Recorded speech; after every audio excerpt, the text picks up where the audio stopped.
Hello, thank you for tuning in to this edition of Telling Our Story in Prince George's County.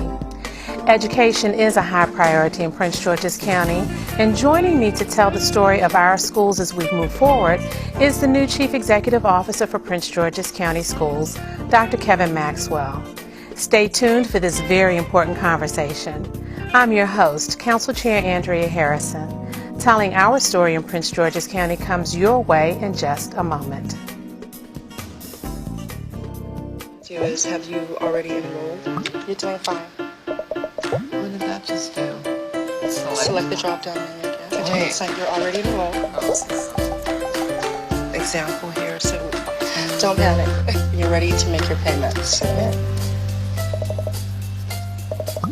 There it is. Oh my God! I really can't believe it. That's awesome. Good for you.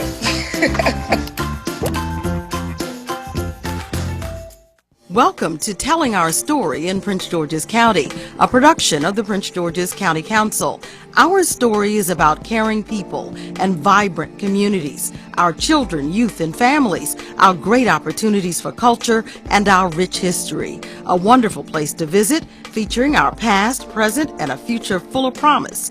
This is Telling Our Story in Prince George's County. Insight, knowledge, and perspective on the things that matter to us all. With your host, Council Chair Andrea C. Harrison.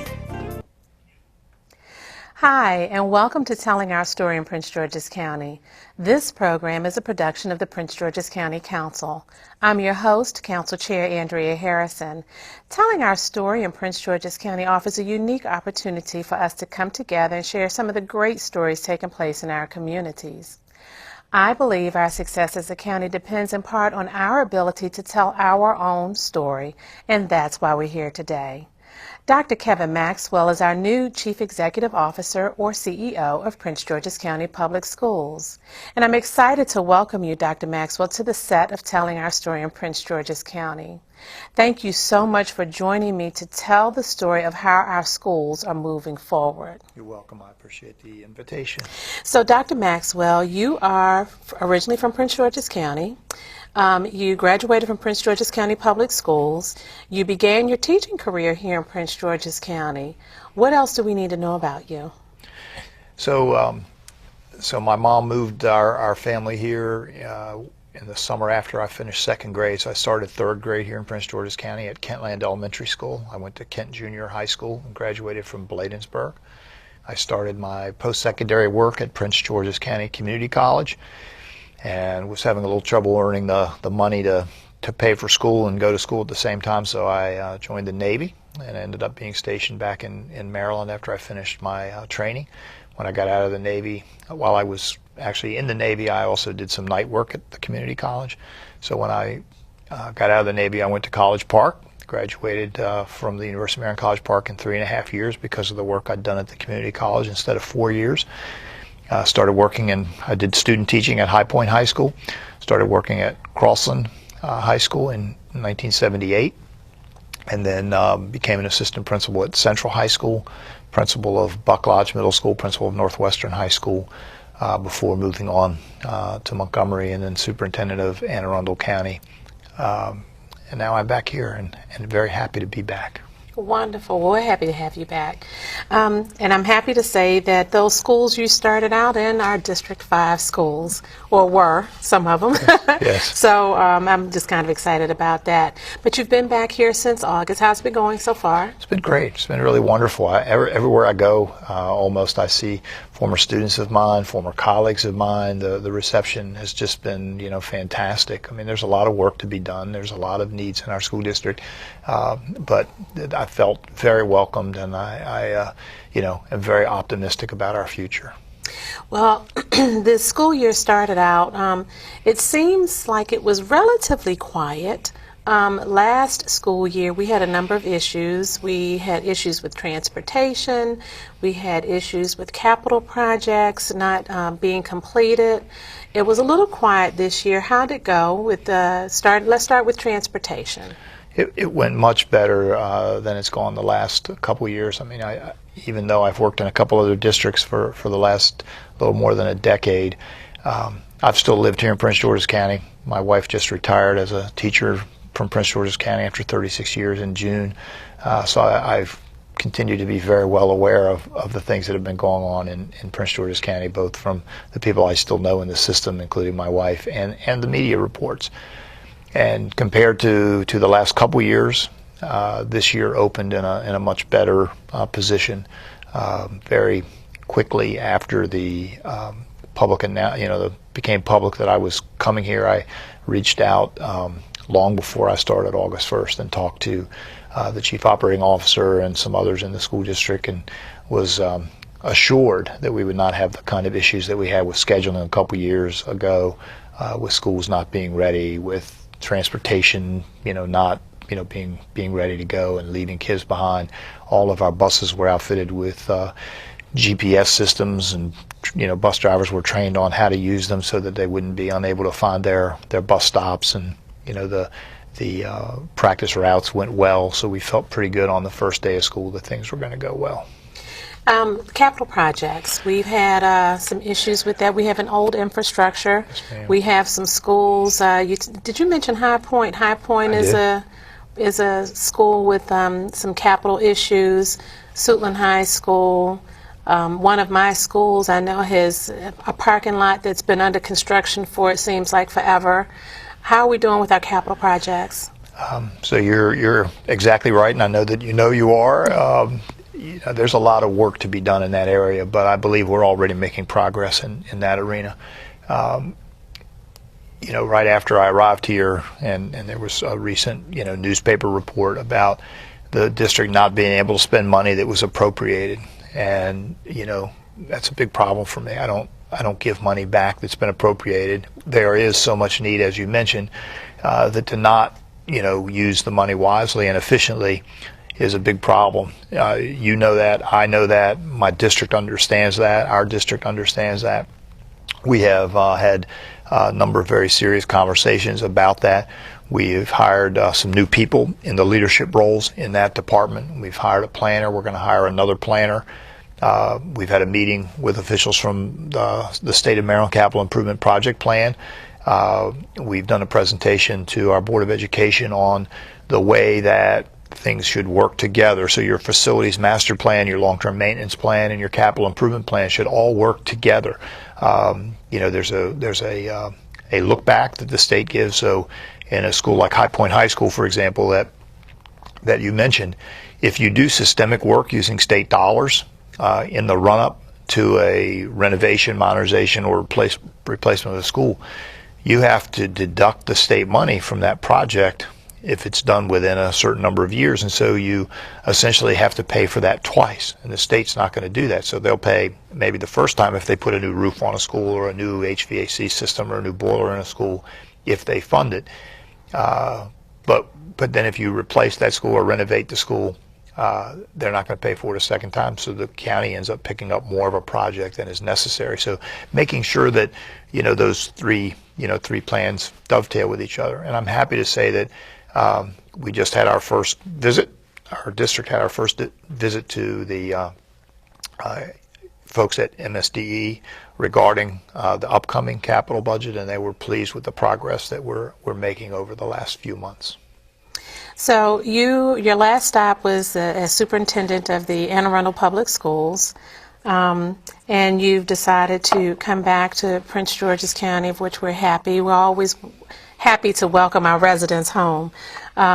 What made you decide that you wanted to come back, and what are the differences that you see, and how do you expect to move Prince George's County Public Schools forward? Because we're often compared to other school jurisdictions, and many of us will say it's kind of difficult to make those comparisons. The closest we can come really is to Montgomery County because of our size and the diversity of our student population. Compared to Anne Arundel, what do you see? Where do you see the challenges, and how do you expect to overcome those? So I think on the what led me to come back, and the first part of the question, as you know, there's been a lot of turnover in the leadership in Prince George's County Public Schools, That's been at the very upper levels of the school district and building leadership and teachers, and stability is a very important thing, whether you're talking about an individual school building or whether you're talking about a district. And I have seen the turnover and watched the turnover. What made it different for me this time, quite honestly and frankly, is the legislation. You know, when I saw the county executive, the county council, the state delegation saying, you know, we want to stop the turnover. We want some, you know, continuity in our district. We want to, you know, chart a course and move on that course and improve our school district, and we're all committed to that. You know, that was a very important thing for me, and it made the difference between my putting my name in for consideration to come back home to the district that I grew up in, that I have, you know, learned my trade in, my craft in, and you know, that possibility became a reality, and I'm just thrilled to be here. You know, when you come to those comparisons, there's a lot of different pieces of that comparison. You know, part of the issue, quite frankly, comes to the employees and the recruitment and retention issue. Our teachers, compared to some of the other large districts in Maryland, are not as well compensated, and some of the working conditions don't compare, and the support mechanisms that are in place for teachers are not as robust as in some other places. So how do you know, provide a working environment and a competitive salary structure, compensation structure that convinces our teachers to remain with us once we recruit them? And then, you know, the hiring process and our recruiting. We have some work to do in the recruiting area. While recruiting has brought us the teachers we need, there is a need, I think, to sort of relook at where we recruit, because oftentimes if we're filling the gaps that we have with people who come from other parts of the country or other countries in some cases, that longevity piece becomes more difficult to maintain than if people's roots are here, nearby at least. So looking at a more regional approach and growing some of our own would be, I think, you know, very helpful to us in that dynamic. The professional development piece is another, you know, part that we really need to look at, as we're undergoing so much change right now with teacher principal evaluations, Common Core, and other kinds of things that we really, you know, need to focus on how we're going to deliver, you know, that kind of support. Yeah, and the retention is most important, because we've been training teachers and then they leave to go to other jurisdictions, and so we have to work on that. Right. Yeah, and I think part of that is you know, part of that is the compensation, but part of that is the, you know, supportive, welcoming, you know, nature, and our valuing. How do we value our teachers, and what are the messages that we give to them, not just through compensation, but in, you know, understanding the work that they do and displaying our understanding of the importance of that work and how much we appreciate, you know, high quality, you know, staff. Before we go to break, you've been visiting schools, and I think you've probably by now visited about half of the schools. Is that correct? Well, there's a lot of schools, so I haven't gotten to half yet, but I'm well on my way. I'm well over a quarter. There are about 204 schools in the school district, and I had visited 52, I think, by the end of September. Douglas High School was my 50th visit, and we had a little, you know, marker for that event. But I've continued in October. I visited 5 on Monday. I visited some last week. I visited 3 this morning before I came here to talk with you. I hope by the end of the first semester to have visited well over half of the schools, because the second semester includes, you know, our major, you know, testing windows, spring break, things like that. So we're you know, aggressively on that schedule, because I really believe that by seeing the condition of our facilities, seeing the instructional delivery that's going on in classrooms, class sizes, all those things, you know, you can read a report, but there's nothing in my view that replaces actually seeing it with your own eyes, even if it's a brief, you know, hour and a little more than an hour in each school. You can get to almost all the classrooms in many schools, certainly not in high schools and our larger middle schools. But in our elementary schools and, you know, many of our middle schools, you can certainly see everything in a fairly short period of time. Great. I'm glad that you said that, because I was going to ask you what was the purpose of you visiting the schools, and that's so that you can see with your own eyes really what's going on. Yes, ma'am. And I think that that's very, very important. And it also lets the teachers and the administration know that you actually do care as well. Yes, ma'am. Absolutely. Yeah. It's great to see them. When we come back on the other side of the break, I want to talk about Common Core and some other academics. But it's time for a short break. So please stay tuned with us for more of our conversation with Prince George's County School CEO, Dr. Kevin Maxwell, on telling our story in Prince George's County. We'll return in just a moment.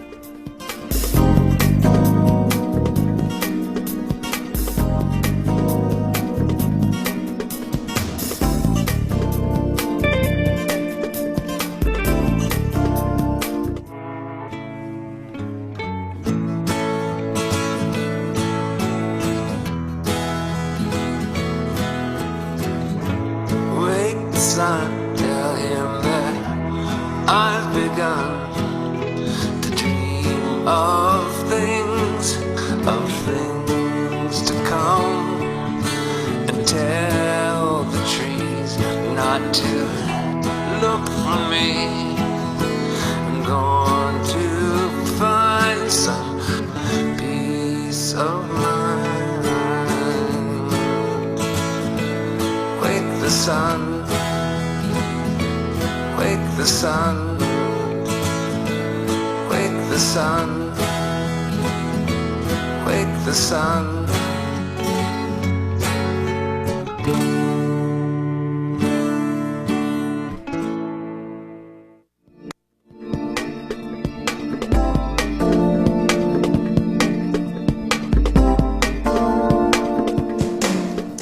Welcome back to Telling Our Story in Prince George's County, a production of the Prince George's County Council.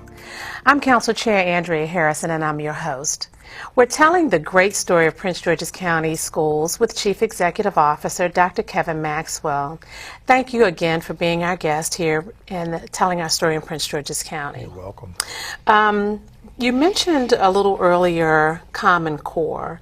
So for me, and probably for many of our viewers, this is a new concept. And just over the break, I was mentioning how we've had so many different programs, and I know that they all come down from the state. But it can make it a little confusing for parents, and I'm sure for teachers who year after year have to change the way that they teach or the classes that they're teaching. Talk to us about Common Core. What is going on academically in Prince George's County, and what does every parent give us an academics 101? So when No Child Left Behind came in, which is a name for the Elementary and Secondary Education Act, which the United States has had the Elementary and Secondary Education Act for a long time, is how they fund public schools. There are different parts of that. Some of it's special education, some of it's professional development. There are Title I, that works with high poverty schools. So when they put in No Child Left Behind, they mandated state assessments, which the Maryland School Assessment Program, MSA, is all about. And anybody that's had kids in schools know. Anybody that reads the newspaper or watches the news every time the testing results come out, it's all over the place about how schools and school districts did. One of the issues, one of the concerns about No Child Left Behind was that each state continued to have their own standards, and so those standards were greater or less in different states. So you could theoretically, in a state like Maryland that had fairly high standards, not be eligible for a diploma because of those standards, and yet if you by chance lived in another state, you'd be held to a lower standard.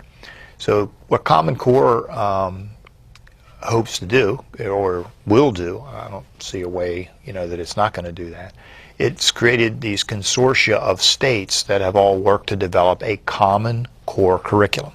So in the states that have Common Core, they will all be teaching students in those states to the same standards in reading and math and other tested topics, and that'll bring a standardization across this country as we seek to improve public education across the board for all of our children. If we're going to remain a competitive country, if we're going to maintain the standard of living that we've enjoyed in the United States, we have to be competitive in this ever increasingly global environment that we work in. So our kids have to be competitive We often think of ourselves as this huge country, but in fact, when you think that China has over 1 billion people, India has over 1 billion people, and we have, I think, about 330 million people right now. We're pretty small when you think of it in that way, and so producing enough teachers and firefighters, police officers, engineers, scientists, mathematicians, economics, folks, business people, finance people, having enough of them to be competitive and not be overwhelmed by the large numbers of people elsewhere in the world is really a critical, important thing for us as a country and as a school district. So then, Common Core is that it's not a federal mandate. It's just a group of states that have come together that came to an agreement. Correct. It's under the federal umbrella. They said, some of you have good standards, some of you don't have good standards.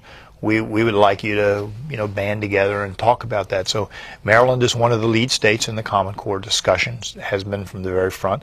They're one of the lead states because of the work that's been done in Maryland over decades and decades. So the standards by grade level in the different contents will be the same in the Common Core states. So it's not written by the federal government, it's written by these states in collaboration with each other. So the bottom line for the folks here in Prince George's County, the bottom line question is, so what are we going to do to make Prince George's County number one, or at least bring our scores up? We can't really compare ourselves to almost any other county because of the number of students that we have, but we're most closely compatible to Montgomery County. Montgomery County is ranked up in top 5 in this state, and Prince George's obviously is the bottom 5. What are we going to do to get to the top 5? Yeah. Well, one of the things we're going to do is, continue the work that we talked about before the break on recruiting and retaining excellent teachers and excellent principals. Some of the other things that we're going to work on is professional development, because these curriculum changes and the way we're going to deliver it, this move from teacher sort of centered classrooms where teachers are delivering the instruction to student learning, student-centered learning, inquiry-based collaboration work with students is something that's going to be really required of this new curriculum. So we're going to work very, very hard on delivering the professional development so teachers are aware of the changes in content standards and that they understand, how, things need to be delivered for our students to be successful. We're going to work on expanding pre-kindergarten. I believe very strongly that, we'll get a lot of advantage the sooner we can move as a district or as a state to pre-kindergarten, universal pre-kindergarten for everyone. We got a lot of boost in achievement when our state went to all-day kindergarten as a mandatory requirement, and it would be just extremely beneficial to us to have all-day pre-K universally for all of our students. The rigor related to Common Core is much greater than it has been under the curriculum that we've had. And so while we're going to be working diligently to move forward, I think that it's not unreasonable that when you raise the standard and you're already having some achievement difficulties, that we're going to perhaps see, I'm pretty positive that we're going to see a slide. That slide is going to be relative because I think we're going to see it in all districts. The states that are sort of out in front of this conversation have seen such a slide as they've shifted. And, while some people have said, well, it's a more rigorous curriculum, so why wouldn't you do better on the test? It's a completely different set of standards and different grade levels. The middle school math curriculum is quite different than it is, currently, as an example. And yet, until we move on to the new assessment program, the PARCC assessment programs, from MSA, we're teaching right now to get ready for the new assessments and the Common Core, but we're still measuring, based on the old curriculum. So there's some disconnect that's there, and we have to understand that transition period. Providing more opportunities for kids with different programming is something that we're having a huge conversation about. Having choices for students in the programs in which they participate, I think, will drive instruction up and help bring students back to our school district that have, made other choices recently. Are we going to be teaching to a test or teaching for a student to learn? And I think that that's what many people have seen over the years. It just keeps changing. First we had MSAs, we had HSAs, we had this test, we had that test, and the curriculum was always based to teach to the test as opposed to teaching to learn, for the student to learn. So those two things are connected. It's not an either or, it's a both. Assessments tell us if you learned what was taught, what you were supposed to learn. And so, you can argue that question and go around and around in circles on it, but the reality is, if you want to know if the kids have learned what we want them to learn, you have to give them an assessment. No Child Left Behind, had some flaws. And we just talked about one of them, the curricular, standard setting piece from state to state. But one of the things that it caused people to do is to focus on all children in a school and not have some kids not getting, what they need to get and being ignored in the educational process while a school was resting on its laurels with overall high achievement.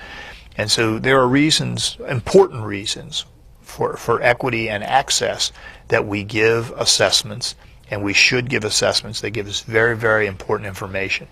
But I think the right answer is we're teaching a curriculum, and that curriculum has standards. But at the end of the day, we do want to assure that our students have learned what we need them to learn, and so we give assessments. How important is parental involvement, and what does parental involvement really mean?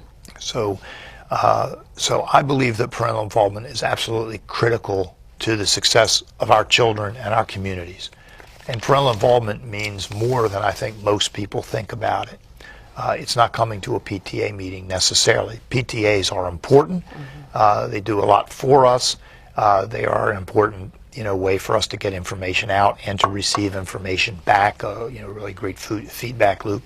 But parent involvement needs to begin well before school. Parents need to read to their children from birth until they enter school, and they need to continue to read to them. They need to be engaged in their children's education inside the school and at home. They need to ask more challenging questions of their children than many parents do. If your child comes home and you say, how was school today? And they say, great, you can't leave it at that. Don't let them off with the easy answer. You have to say, what are you doing in math? And when they, say something simple, you have to ask some probing questions or ask them to, see their homework and, or their classwork or their recent test and show them how they're doing it so that Have your kids read to you when they get, to that level where they're reading so that you know how well they are reading or not, and you're not surprised by a great test score when you thought maybe it wasn't going to be so good, or a poor test score when you thought it was okay. Last question. The phrase college and career ready. We talked a little bit about vocational, on the break, vocational opportunities. We talked a little bit about STEM. We've had a lot of focus on STEM. We're starting to have a little bit more focus on VOTEC. Let's talk about college and career readiness. So both are really important, and there's a reason why college and career readiness are used with the and as opposed to the or, like the television ad we're all seeing a lot right now. You need to be prepared, and a lot of jobs going forward are going to require some post-secondary work. At least a community college, degree, a 2-year degree. And in fact, some people are predicting that there'll be more 2-year degrees than 4-year degrees. And STEM is necessary. We're in a very highly technical world. There's an app for everything almost, except, a few things. But, our kids need to be well versed, and we need to produce scientists, engineers, and mathematicians. That said, a lot of other jobs as well, and we need to do more in that area. Okay. Well, Dr. Maxwell, thank you. I would love to continue that conversation because that's very important, because what I don't want is for people to think that because they don't go to college, they can't be successful as adults. But that's it for telling our story in Prince George's County for this edition. I want to thank so much my very special guest, Dr. Kevin Maxwell, the Chief Executive Officer for Prince George's County Public Schools, for all that you're doing to educate our children with excellence and move our school system forward. As always, I thank our viewers for tuning in. Telling Our Story in Prince George's County is a production of the Prince George's County Council. I'm Council Chair Andrea Harrison, your host, and I do love telling our story here in Prince George's County.